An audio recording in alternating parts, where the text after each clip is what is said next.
All right, now it's time to talk about our woke neighbors up north. The Canadian government has just put out a frankly absurd advisory warning Canadians they should consider avoiding the United States due to our supposedly anti-LGBT laws. Take a listen to this coverage from Pink News. Should LGBTQ+ Canadians travel to the U.S.? Global Affairs Canada, which advises citizens on entry requirements and visas, as well as cultural and legal differences in other countries, updated the Law and Culture section of the Travel Advisory on Tuesday, the 29th of August, to caution Canadian travelers that some states have enacted laws and policies that may affect 2S LGBTQI+ persons and advise them to check relevant state and local laws. The Travel Advisory warns, while you are traveling outside Canada, you are subject to and must follow the local laws of your destination country, even if these laws infringe on your human rights, as not all countries have the same values and legal system as Canada. In a comment to CBC News, a GAC spokesperson explained the update was linked to U.S. laws targeting members of the transgender community.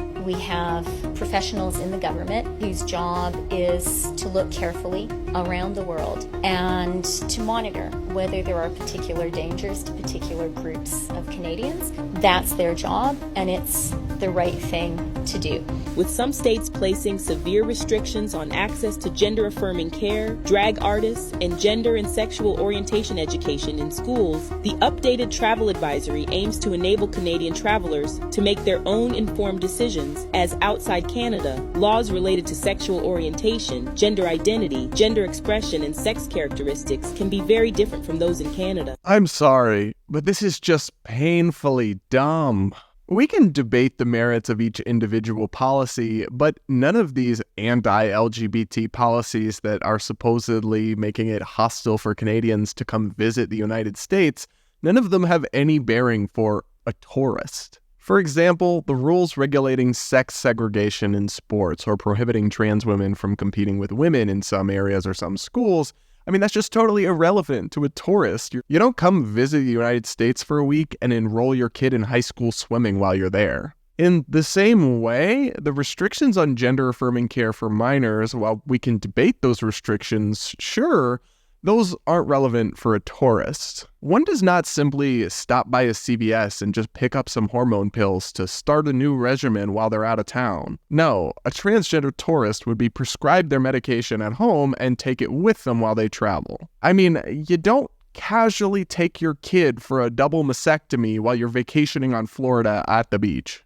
There just aren't any actual anti-LGBT policies in the United States that would have any bearing for Canadians visiting the country. So what's motivating this insane advisory then?